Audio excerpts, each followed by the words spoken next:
Page number 19 બનાવવો કે ખરીદવુંનો નિર્ણય. મેનેજમેન્ટ એકાઉન્ટન્ટ જે કેટલાક મહત્ત્વના નિર્ણયો કરવાનું કામ સોંપવામાં આવે છે તેમાંનો એક મહત્ત્વનો નિર્ણય બનાવવું કે ખરીદવું અંગેનો છે. દાખલા તરીકે કોઈ વસ્તુ માટે કાચો માલ કે તેના છૂટા ભાગો બહારથી ખરીદવાના કે કારખાનામાં બનાવવા તેનો નિર્ણય કરવાનો છે. કાચો માલ કંપનીએ બહારથી ખરીદવો પડતો હોય તો કારખાનામાં બનાવવો ફાયદાકારક છે કે નહીં તેની સંભાળપૂર્વક ગણતરી કરવી પડે છે. દાખલા તરીકે બોક્સનો ઉપયોગ કરનાર કંપની એવો વિચાર કરે કે પોતાનો માલ ભરવા બોક્સ ખરીદવા પડે છે, તે કારખાનામાં બનાવી દઈએ તો ફાયદો કે નહીં.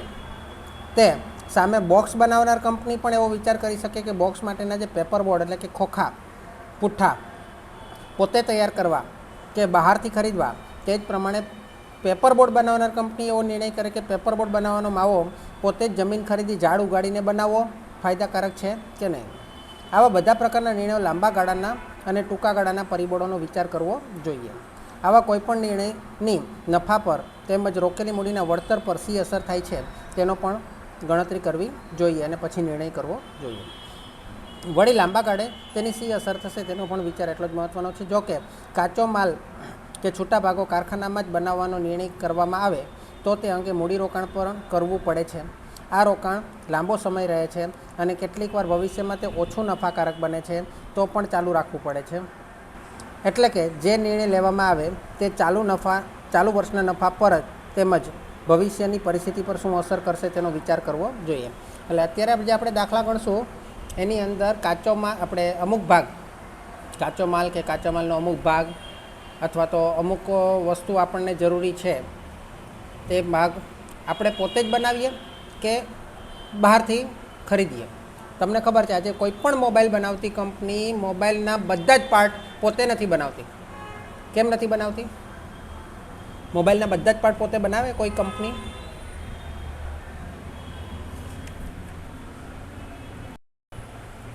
કે શા માટે આવું કરે? કયા મુદ્દાઓ વિચારવા? ખરીદવું કે બનાવવાનો નિર્ણય કરતાં પહેલાં મહત્ત્વનો મુદ્દો એ વિચારવાનો કે પેઢી પાસે વધારાની ઉત્પાદન શક્તિ છે ખરી કે જેનો ઉપયોગ કરીને તે કાચા માલ કે છૂટા ભાગો બનાવી શકે. બીજું, જો એ ઉત્પાદન શક્તિ છે તો એનો આપણે કાચો માલ બનાવીએ કે એનો બીજો કોઈ ફાયદો થઈ શકે એમ છે એ પણ જોવું પડે. જ્યારે કંપની વસ્તુ કે છૂટા ભાગો પોતે બનાવવાનો નિર્ણય કરે ત્યારે તેણે તેના સપ્લાયરો કે ડિસ્ટ્રીબ્યુટર પર આધાર રાખવો પડતો નથી, એનો ફાયદો છે. દાખલા તરીકે સપ્લાયર કારખાનામાં હડતાલ પાડે તો તેથી ઉત્પાદકના ઉત્પાદનમાં એને કોઈ અસર થતી નથી. બીજું, આ રીતે છૂટા ભાગ પોતે જ બનાવવાને કારણે પોતાની મુખ્ય ઉત્પાદન પ્રવૃત્તિમાંથી નફો મળે છે. એટલે કે પહેલાં જેની પાસેથી આપણે ખરીદીએ એ લોકો તો નફો ઉમેરીને આપણને વેચે ને એમ. એ નફો આપણો પોતાનો જ ગણાય. ધારો કે તમે કોઈ કસેથી ખરીદો તો 8 રૂપિયામાં એ નફો 2 રૂપિયા ચડાવીને તમે 10 રૂપિયામાં વેચે એટલે તમને 10 રૂપિયામાં પડે. જ્યારે પોતે બનાવો તો એ 8 રૂપિયાની વસ્તુ માની લો કે 8 રૂપિયામાં જ તમારાથી બનતી હોય તો એ 2 રૂપિયાનો જે નફો છે એ તો આપણા ભાગમાં જ આવે ને. સ્ક્રીન દેખાય છે ને બધાને?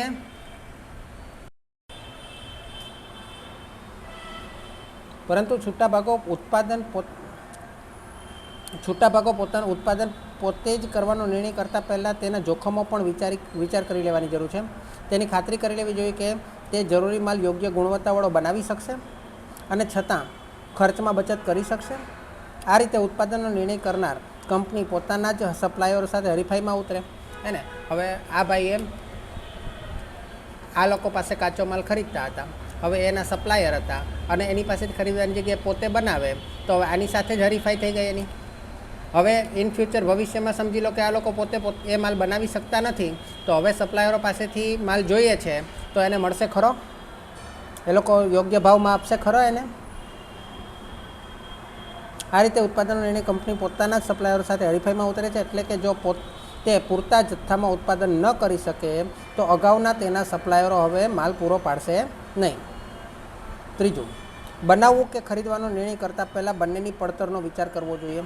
સામાન્ય રીતે તે ભાગની ખરીદ કિંમત અને તે બનાવવામાં થતા વધારાના ખર્ચની એટલે કે ચલિત પડતરની સરખામણી કરવી જોઈએ. જ્યાં સુધી વસ્તુનું ઉત્પાદન કરવાની ચલિત પડતરથી બહાર ખરીદવા કરતાં ઓછી હોય ત્યાં સુધી કારખાનામાં ઉત્પાદન કરવું ફાયદાકારક છે. ઓકે, ચલો દાખલો જોઈએ. એક વસ્તુ બનાવવાનો ખર્ચ નીચે મુજબ છે. उत्पादन 1 लाख एकमનું થાય છે। આપણને ઉત્પાદન આપી દીધેલું છે, કેટલું છે ઉત્પાદન 1 લાખ એકમો। એકમ દીઠ પડતર આપેલી છે। બહારથી પ્રત્યક્ષ માલસામાનનો ખર્ચ, બહારથી ખરીદેલ છૂટા ભાગ, જો બહારથી ખરીદે તો એ 20 રૂપિયામાં પડે છે।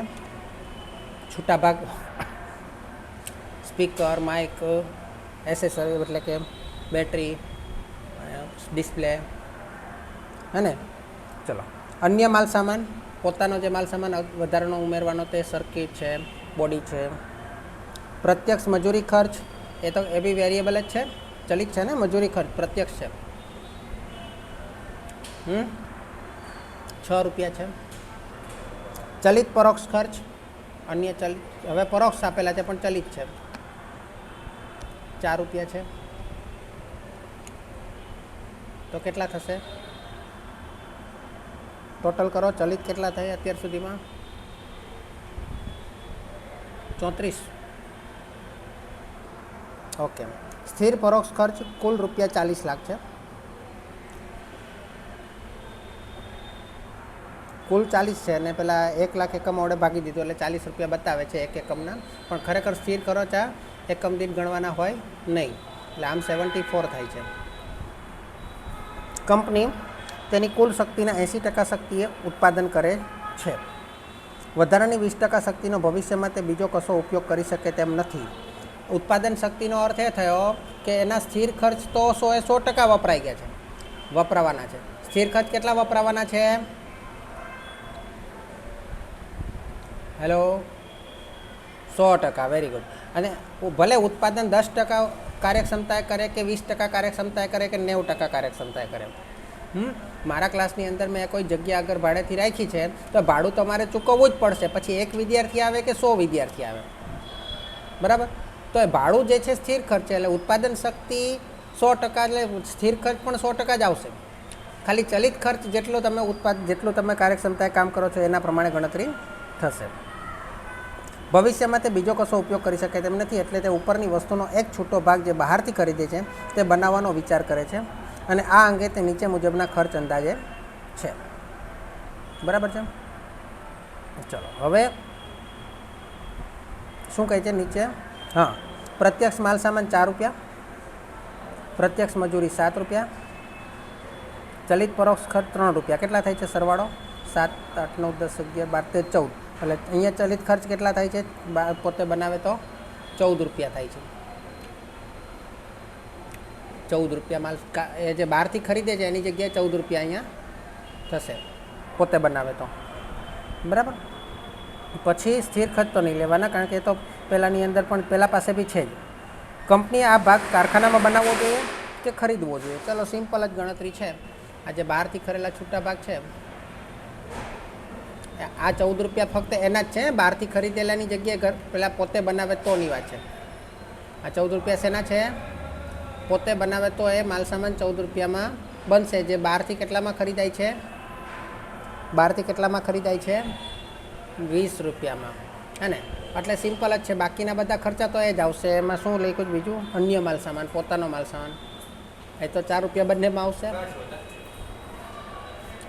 પછી 6 રૂપિયા અને પછી 4 રૂપિયા, ટોટલ કેટલા થાય છે જુઓ?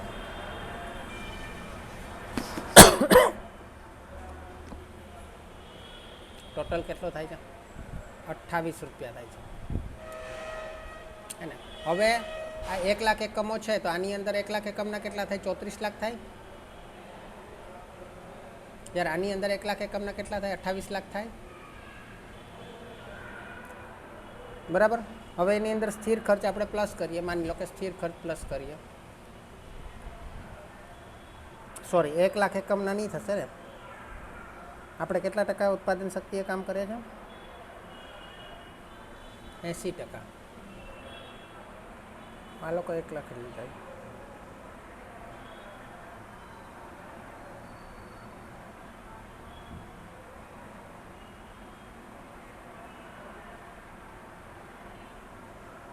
એક લાખનું ના લેવાય ને, 80 લાખ, 80% એટલે 80,000નું લેવાય, કંઈ નહીં.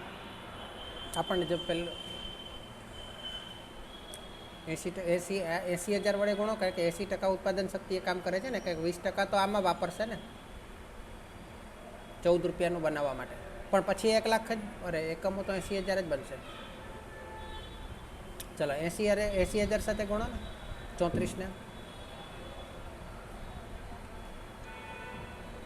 27,20,000, અને આમાં 80,000 વડે ગુણો 28 ને 22,40,000. આમાં પણ સ્થિર ખર્ચ તો એને પૂરેપૂરો થવાનો જ છે. કેટલો? 40 લાખ. 40 લાખ થશે ને, કારણ કે 40 રૂપિયા લખેલા છે, એટલે કુલ 40 લાખ આપેલા જ છે. તો સરવાળો કરો કેટલા થાય છે? 67,20,000.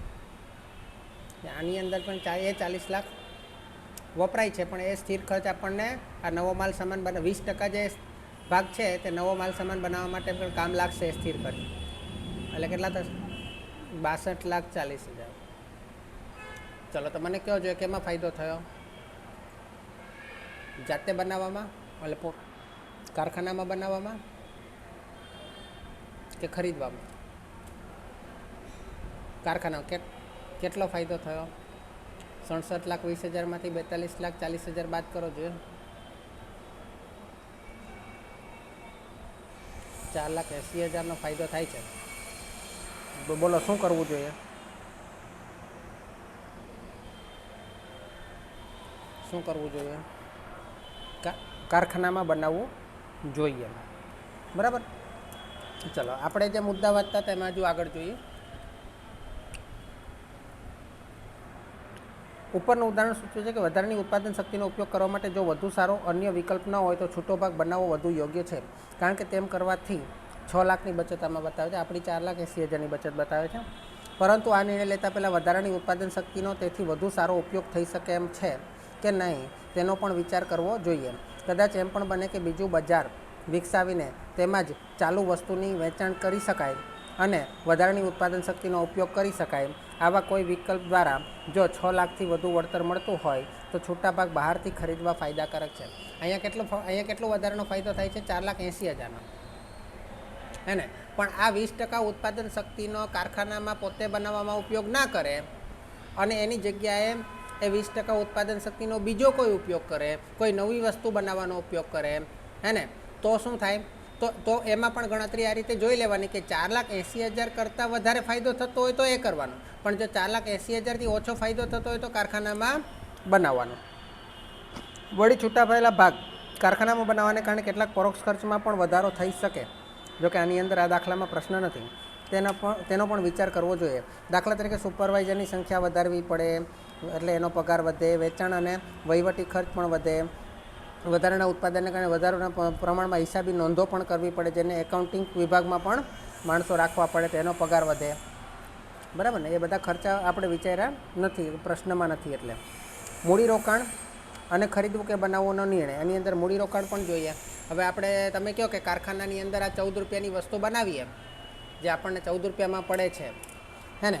તો એ 14 રૂપિયામાં બનાવવા માટે મશીન લેવું પડે કે નહીં? મશીન ખરીદવું પડે કે નહીં? હવે એ મશીન ખરીદ્યું, માની લો કે એના માટે આપણે 2 લાખનું મશીન ખરીદ્યું કે 20 લાખનું મશીન ખરીદ્યું. હવે 20 લાખનું મશીન ખરીદીએ તો 20 લાખ રૂપિયા ક્યાંથી લાવશો?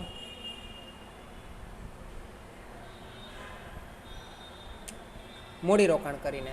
તો એ 20 લાખ રૂપિયા મૂડીરોકાણ મીન્સ કે મૂડીરોકાણ કર્યું કહેવાય આપણે, પણ લાવશું ક્યાંથી? એમ એ મૂડી ક્યાંથી લાવશું? 20 લાખ અચાનક તો નહીં આવી જાય આપણી પાસે. ક્યાંથી લાવશું બોલો?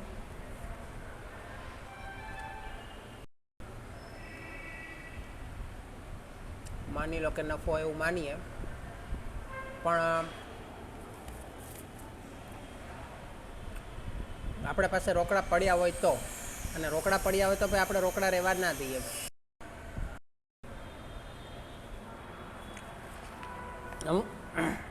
અમુક વિષયની અંદર મારી માસ્ટરી હોય બરાબર છે. તો એ સબ્જેક્ટ અથવા એ ચેપ્ટર અથવા એ વસ્તુ બાબતમાં હું બીજો સ્ટાફ રાખીને એ લોકોને સોંપું તો વિદ્યાર્થીઓને કયું પેલું અનુકૂળ લાગે? એ કોને જોઈને આવતા હોય ટ્યુશનમાં અમુક વિષય માટે? મને જ જોઈને આવતા હોય ને. તો હવે એ વિદ્યાર્થી મીન્સ કે એ જે તે ચેપ્ટર કે અમુક મારી જે ટેકનિક હોય એ ટેકનિક જે છે જેમાં એને કારણે કે વિદ્યાર્થીને આવડત વધે છે, વિદ્યાર્થીની ખાસ મીન્સ કે એ લોકોનો શું કહેવાય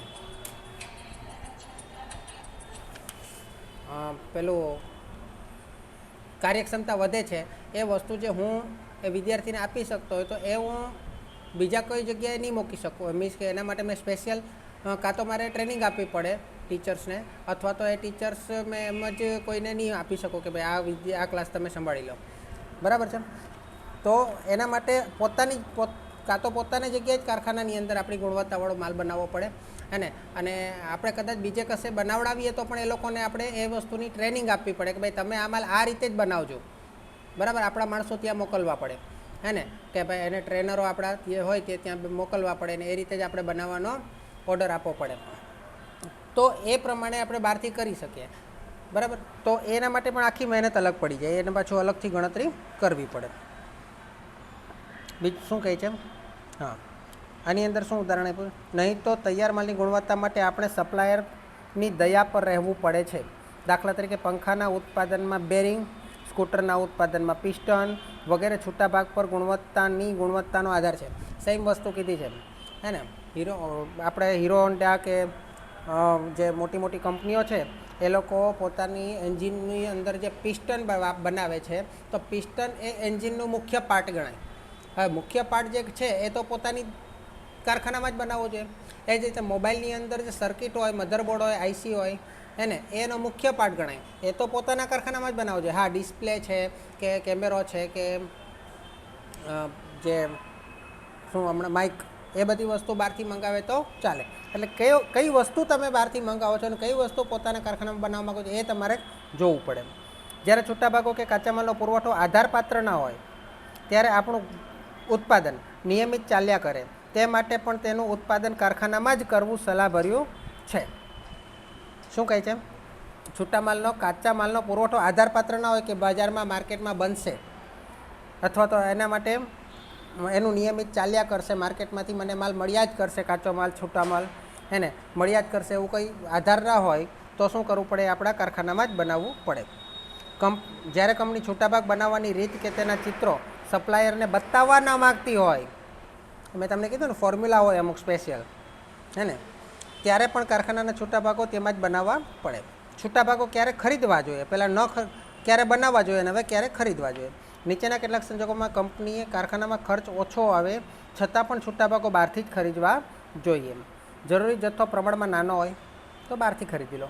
કારખાનામાં ઉત્પાદન કરવા માટે પૂરતા પ્રમાણમાં મૂડી મળી શકે તેમ ના હોય, પૂરતા પ્રમાણમાં આપણી પાસે મૂડી જ ના હોય તો પછી એવા છૂટાભાગ કે જેના પર બીજા પર આધાર રાખવામાં વાંધો ના હોય તે બહારથી ખરીદી શકાય. જ્યારે વધારાની ઉત્પાદન શક્તિનો ઉપયોગ કરવા માટે વધુ સારો વિકલ્પ ના હોય, એના સિવાયનો બીજો કોઈ વિકલ્પ સારો ના હોય તો પછી આ વિકલ્પ કરાય. અચ્છા, અન્ય વિકલ્પ મળી શકે. હા, મેં વિચાર્યું આ કેમ ઊંધું થયું. અન્ય વિકલ્પ મળી શકતો હોય, બીજો વિકલ્પ હોય, બરાબર છે, તો પછી આ વસ્તુ નહીં કરાય, એટલે કે બહારથી ખરીદાય. ત્યાર પછી શું કહે છે? જ્યારે જરૂરી પુરવઠો બહારથી નિયમિત મળ્યા કરશે તેની ખાતરી હોય, પહેલાંમાં તો આધારભૂત ન હોય, આની અંદર મળી શકે તેની ખાતરી હોય તો બહારથી લેવાય. જ્યારે કટોકટી વેળાએ પોતાને જરૂરી કાચો માલ કે છૂટો ભાગો મળી શકે તેવા ઉત્પાદનની ઈચ્છા હોય, કટોકટી વેળાએ પણ આ કાચો માલ કે છૂટા ભાગો મળી શકે એવા ઉત્પાદકની ઈચ્છા હોય. આ શું લખ્યું છે? એટલે કે ઉત્પાદકને મળી શકે એવો હોય કટોકટીના ટાઈમે પણ તો પછી બહારથી ખરીદાય, નહીં તો પછી કટોકટીના ટાઈમે નહીં મળે એમ હોય તો બનાવાય. મોના ઇલેક્ટ્રિકલ્સ લિમિટેડ અત્યારે 75% ઉત્પાદન શક્તિએ કામ કરી શકે છે. તેના સ્થાયી ખર્ચાઓ 1,20,000 છે. કંપની અત્યારે તેનો એક ભાગ બજારમાંથી એકમ દીઠ 6 ભાવે ખરીદે છે. જો તે ભાગ કારખાનામાં બનાવે તો ખર્ચનો અંદાજ નીચે મુજબ આવે. અત્યારે કેટલામાં ખરીદે છે? અત્યારે કેટલામાં ખરીદે છે? 6 રૂપિયામાં માલ સામાનનો એક ભાગ. બરાબર લખાતું કેમ નથી આજે? 1 મિનિટ જરા ફોન આવ્યો છે.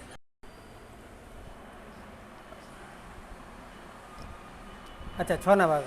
જો તે ભાગ કારખાનામાં જ બનાવે તો ખર્ચનો અંદાજ નીચે મુજબ આવે છે. તો ખર્ચનો અંદાજ કેવી રીતે આવે છે જોઈએ. માલ સામાનના 2.5, મજૂરીના 2 અને કારખાના ખર્ચના 1.20. આ બધા ચલિત ખર્ચ છે. તો ટોટલ કેટલો થાય છે જુઓ જોઈએ.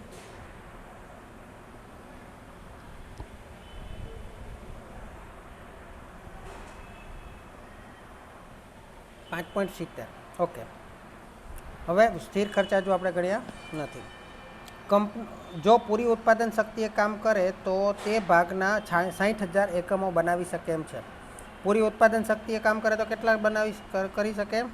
75%ની જગ્યાએ જે 25% જે છે બચ્યા એ 25%નો ઉપયોગ આ ભાગ બનાવવા માટે કરે તો 60,000 એકમો બને છે. તો 60,000 એકમ છે અને આપણે પાસે સ્થિર ખર્ચા નથી ને. ઓકે, 60,000 એકમ બનાવે છે. આગળ જોઈએ. કંપની કોસ્ટ એકાઉન્ટન્ટે નીચેનું પત્રક તૈયાર કરીને સંચાલકો સમક્ષ એવી રજૂઆત કરી છે કે તે ભાગ બનાવવાનું ખર્ચ વધુ આવશે અને બહારથી ખરીદવું સસ્તું પડશે. આપણે જવાબ આપવાનો છે કે એ એકાઉન્ટન્ટે આપણને જે સલાહ આપી છે તે સાચી કે ખોટી. ચાલો, હવે આપણને એકમ દીઠ પડતર આપેલી છે ને કુલ પડતર આપેલી છે. એમાં સ્થિર ખર્ચા આપેલા છે 1,20,000ના 25%. કારણ કે સ્થિર ખર્ચા કુલ 75% કામ કરે છે અને 25% જે સ્થિર ખર્ચા છે તે આમાં ઉપયોગમાં લેવાના છે એમ એ લોકો કહે છે. એટલે એ લોકો 1,20,000ના સ્થિર ખર્ચા બતાવ્યા છે.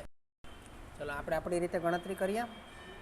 ચલો, માલ સામાન અહીં તો આપણે આ લખી જ દીધો છે. હવે આપણે કેટલા એકમ બનાવી શકાય? 60,000 એકમ. તો 60,000 વડે ગુણાકાર કરો. 60,000 એકમ વડે ગુણાકાર કરો. 2.50 ગુણ્યા 60,000.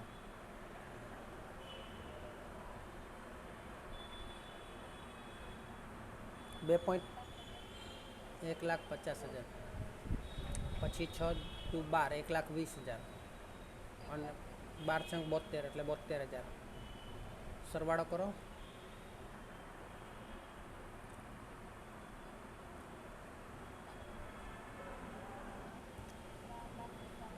$3,42,000 થાય. બરાબર છે. હવે આ 5.70 એટલે કે આમ જોવા જઈએ તો આપણે 6 રૂપિયામાં જ ખરીદીએ. કેટલામાં ખરીદીએ છીએ?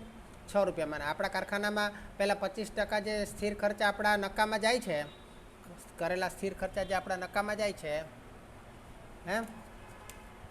એ સ્થિર ખર્ચાનું શું? બરાબર. તો એ 6 રૂપિયામાં આપણને એ સ્થિર ખર્ચામાં ધ્યાનમાં ના લેવાય કે એ તો અહીંયા ઉપયોગમાં આવી જાય છે.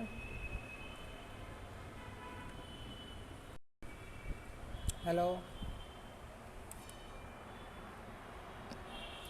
તો 6 રૂપિયામાં બને છે. તો આપણને કેટલા પ્રતિ એકમ દીઠ કેટલા થાય છે? 30 પૈસા. 30 પૈસાનો ફાયદો થાય છે. અને 60,000 વડે ગુણીએ તો કેટલો ફાયદો થાય છે? 60 પૈસા ગણીએ તો કેટલો ફાયદો?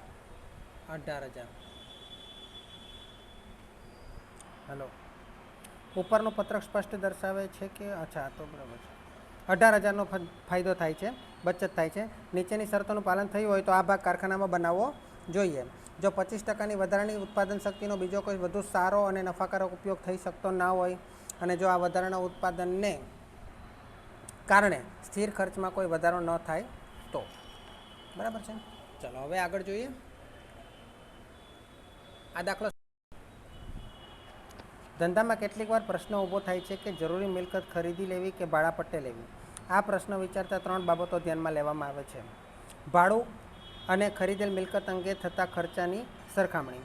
ભાડું આપણે ભાડેથી લઈએ તો ભાડું કેટલું ચૂકવવું પડશે અને ખરીદીએ તો ખર્ચો કેટલો થશે. નાણાંની પ્રવાહિતા ધ્યાનમાં લેવામાં આવે છે કે જો આપણે ખરીદી લઈશું તો આપણા પૈસા પ્રવાહી નહીં રહેશે. એટલે જ્યારે જો જ્યાં ઉપયોગ કરવો હોય ત્યાં ઉપયોગ નહીં કરી શકશું. બરાબર છે. અને જો ભાડે રહીશું તો આપણે બાકીના પૈસા ઉપયોગમાં આવશે બીજા કોઈ કામ માટે. મિલકત ખરીદવાથી ઉપસ્થિત થતું અપ્રચલિતત્વનું જોખમ. મિલકત એકવાર ખરીદી લીધી અને દરેક મિલકત ખરીદો, કોઈ પણ લાંબા ગાળાની મિલકત ખરીદો, એનો અપ્રચલિતપણાનું તત્વ છે. એ અપ્રચલિતપણાનું તત્વ શું છે, કોઈ મને સમજાવશે? ચલો હવે એ તમે સમજી ગયા હોય તો અંદર ડિટેલમાં નથી વાંચતો. ઉદાહરણ 13 કરીએ. એક કંપની એક યંત્ર માસિક 2000ના ભાડેથી મેળવી શકે છે, પરંતુ જો યંત્ર ખરીદવામાં આવે તો તેની ખરીદ કિંમત 1 લાખ છે. ભાડેથી ખરીદે તો ભાડું કેટલું છે? માસિક 2000.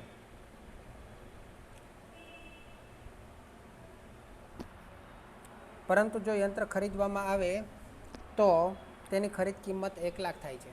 ખરીદે તો કેટલા થાય છે?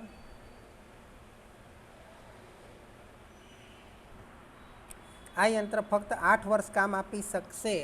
એટલે 8 વર્ષ કામ આપી શકશે એટલે આપણા માટે 8 વર્ષનો ઘસારો, એની વાર્ષિક કિંમત ગણવા માટે ઘસારો ગણવો પડે. યંત્રના ઉપયોગી આયુષ્યને અંતે તેની 12,000 ઉપજશે કિંમત. એટલે 12,000 આપણે બાદ કરીશું એટલે આપણને વાર્ષિક ઘસારો મળશે. એટલે પહેલાં તો કુલ મળશે, પછી 8 વડે ભાગશું ત્યારે વાર્ષિક ઘસારો મળશે. ચલો 12,000 બાદ કરો, કેટલા આવે છે? 88,000. અને 8 વડે ભાગતા 11,000. તો વાર્ષિક ઘસારો કેટલો થાય? 11,000. આ યંત્ર ખરીદવું હોય તો બેંકમાંથી 10% વ્યાજની લોન લેવી પડે છે. હવે 1 લાખની આપણે લોન લઈએ, 1 લાખની ખરીદીએ તો 1 લાખની લોન લઈએ તો 1 લાખનું વ્યાજ કેટલું છે? 10%. એટલે કેટલા? 10,000 વ્યાજ બી થશે આપણું. ઘસારો 11,000, 10,000 વ્યાજ થશે, હે ને? અને આ જ નાણાં જો ધંધાના ઉપયોગમાં લેવામાં આવે તો 14% નફો મેળવી શકાય છે. એટલે 10,000 નહીં ગણવાના, 4% જ ગણવાના, કારણ કે આપણે તો તફાવત પડતર ગણીએ છીએ ને, કે 10%ની સામે 14%નો નફો મેળવી શકાય છે. નહીં, આમાં તો 10,000 ગણી જ લઈએ, કારણ કે આપણે બાજુમાં બીજી વસ્તુ ગણશું ને, ઉપયોગમાં નહીં લઈએ તો. કેમ વપરાતું નથી? હા, આના 10%માં ગણી લઈએ. 1 લાખના 10,000 એટલે કેટલા થયા? 21,000. હવે માની લો કે આપણે ભાડેથી લઈએ, તો ભાડેથી લઈએ તો માસિક 2,000. 2,000 ગુણ્યા 12 એટલે કેટલા થાય ભાડું? 2,000 ગુણ્યા 24,000. બરાબર, 24,000. અને પેલું આપણા શું લખ્યું છે એની અંદર? નાણાં ધંધામાં ઉપયોગમાં લેવામાં આવે તો 14% નફો મેળવી શકાય છે.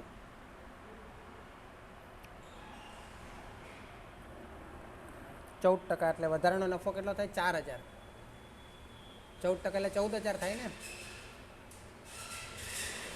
તો વધારાનો નફો 4,000 થાય ને? આપણે ભાડેથી લઈએ તો 24,000 તો આ થશે, પણ 4,000 વધારાનો નફો મળશે ને? એટલે 20,000 જ આપણે નુકસાન થશે ને? 20,000ની જ પડતર થશે ને? ભાડું તો આપણે આપી દઈએ, પણ 4,000 જે આવશે એમાંથી 20,000 ભાડું આપણામાંથી ને 4,000 પહેલાં વધારાના આવશે એમાંથી આપશું. એટલે 20,000 ને 21,000 ડિફરન્સ કેટલો આવ્યો? સમજ પડી કે નહીં? આ છેલ્લે મેં બોલ્યો એમાં 4,000 વાળા નહીં સમજ પડી ને? સમજાવું તમને. જો અહીંયા આપણે 1 લાખની 10%ની લોન લીધી તો 10,000 આપણે ગણીએ છીએ વ્યાજ. હા, હવે 1 લાખની લોન તો લઈએ આપણે, પણ એ લોનનો ઉપયોગ આપણે બીજા કોઈ કામ માટે કરીએ, ધંધા મશીન ખરીદવા માટે, યંત્ર એટલે એ ભાગ ખરીદવા માટે નહીં કરીએ તો એ યંત્ર બીજું કઈ ઉપયોગ માટે કરીએ, ભાગ લેવા માટે નહીં કરીએ તો 14% મળે છે. તો 14% એટલે કેટલો? 4,000નો ફાયદો થશે ને 10,000ની સામે.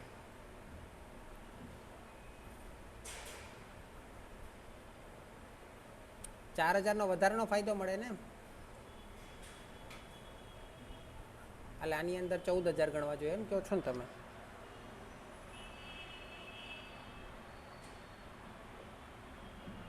આની અંદર 14,000 ગણવા જોઈએ એમ કહો છો તમે?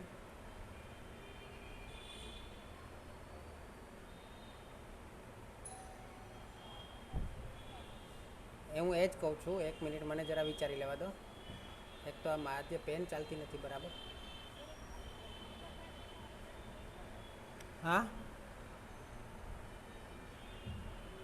શું કહ્યું? હા, ના એમ નહીં.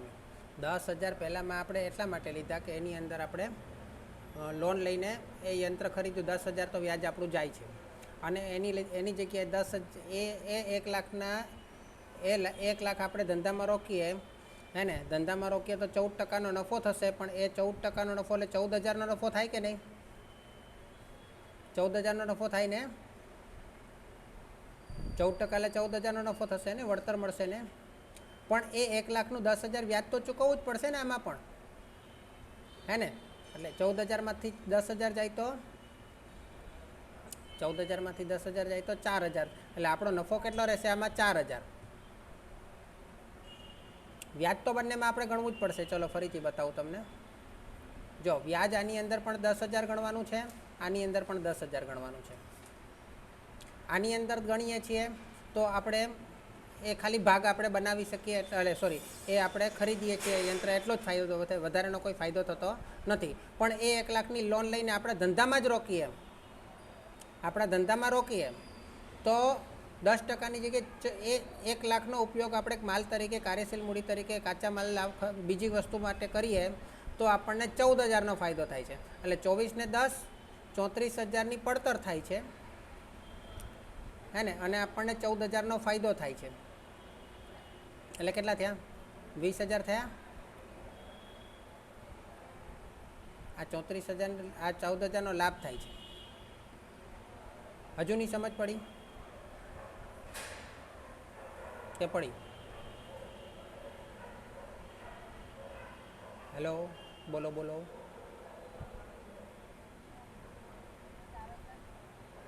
હું તમને એ જ સમજાવવા માગું છું. ચલો, આ 10,000 અહીંથી બી કાઢી નાખું પહેલાં, બરાબર છે? અહીંયા આપણને 24,000 ભાડું ભરવું પડે છે, એટલે અહીંયા આપણે કેટલો 24,000નો ખર્ચો થાય છે, અને અહીંયા કેટલાનો ખર્ચો થાય છે? અહીંયા 11,000નો થાય છે ને. પેલું 10,000 આપણે હમણાં નથી ગણતા, 10,000 લોનવાળું હમણાં નથી ગણતા. તો અહીંયા 24,000નો ફાયદો થાય છે ભાડેથી લઈએ તો, અને ખરીદીએ તો 11,000નો ફાયદો થાય છે. તો આમ ડિફરન્સ કેટલો આવે છે અત્યારે? 13,000નો. 13,000નો ડિફરન્સ આવ્યો ને. હવે 13,000નો ડિફરન્સ તો આવ્યો, બરાબર છે? હવે 13,000નો ડિફરન્સ તો છે જ, તમે સમજો. હવે આપણે 1 લાખની લોન લઈએ છીએ, એનો આપણને આ ડિફરન્સમાં શું ફરક પડે છે એ જોઈએ. કે 1 લાખની લોન લઈએ તો ખરીદવું હોય તો 1 લાખની લોન તો લેવી જ પડે છે, અને 1 લાખ રૂપિયા શેમાં ચાલ્યા જશે? 1 લાખ પૂરા રૂપિયા ક્યાં ચાલ્યા જશે? ખરીદીમાં ચાલ્યા જશે. અને ખરીદીમાં ચાલ્યા જશે તો 1 લાખ રૂપિયાનું ફક્ત આપણે વ્યાજ જ ચૂકવવું પડશે 10,000.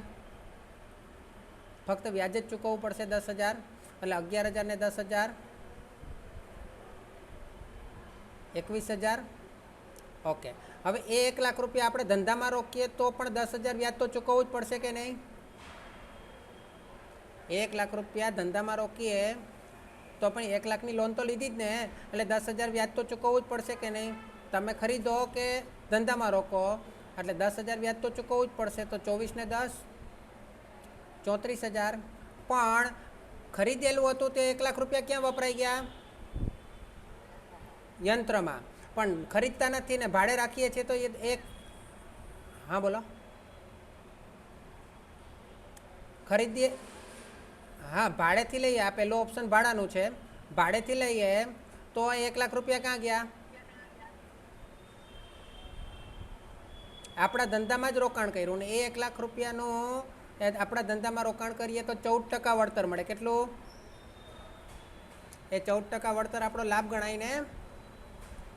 એટલે 14,000 બાદ કરવા પડશે. તો 34માંથી 14 જાય તો 20,000. તો ભાડેથી લઈએ તો કેટલો લાભ, કેટલી પડતર થાય છે? સોરી, લાભ નહીં, પડતર કેટલી થાય છે? 20,000. અને ખરીદીએ તો કેટલી પડતર થાય છે? ચોખ્ખી પડતર 21,000. હવે મને કહો જોઈએ કે આ બંનેમાં શું ફરક છે? શેમાં ફાયદો છે? ખરીદવામાં કે ભાડે રાખવામાં? ભાડે રાખવામાં. તો તમે ધ્યાન આપજો, આ જ વસ્તુ લોકો બહુ ભૂલ કરે છે. કાર ખરીદવામાં, મકાન ખરીદવામાં બહુ ભૂલ કરે છે. આ પ્રકારની ગણતરી કરીને જો ધ્યાનમાં લઈને તો મકાન લો કે દુકાન લો કે કાર ખરીદો એ બધી વસ્તુમાં તમે ગણતરી કરવા જાઓ ને તો તમને હંમેશા ભાડાવાળું ઓપ્શન જ સારું લાગશે. કયું ઓપ્શન સારું લાગશે?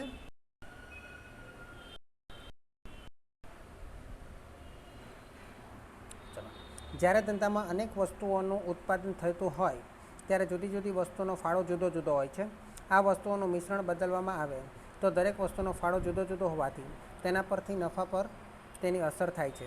આ સંજોગોમાં શ્રેષ્ઠ ઉત્પાદન મિશ્રણ કયું રાખવું એ સીમાંત પડતર પદ્ધતિથી નક્કી કરી શકાય છે. ઓકે, ચાલો આપણે ઉત્પાદન મિશ્રણ નક્કી કરવામાં આપણે ગઈકાલે બી 2 દાખલા જોયા. એ પણ એની અંદર થોડુંક ચેન્જ હતું, આની અંદર થોડુંક અલગ છે.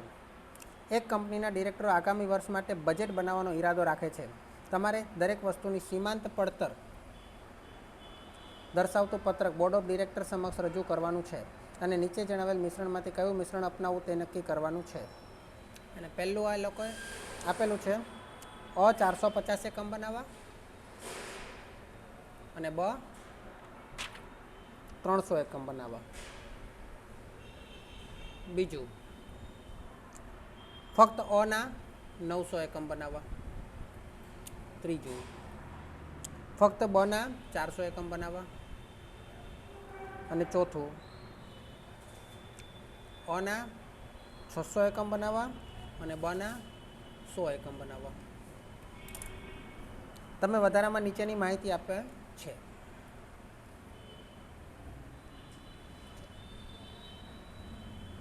બસો છે, 200 છે, 200.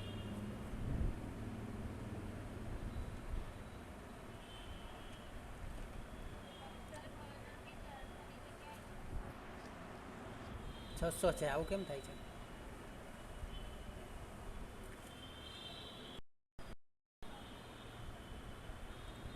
થઈ જશે, બહુ સહેલું છે. તમે કહેતા હોય તો કાલ પર રાખીએ.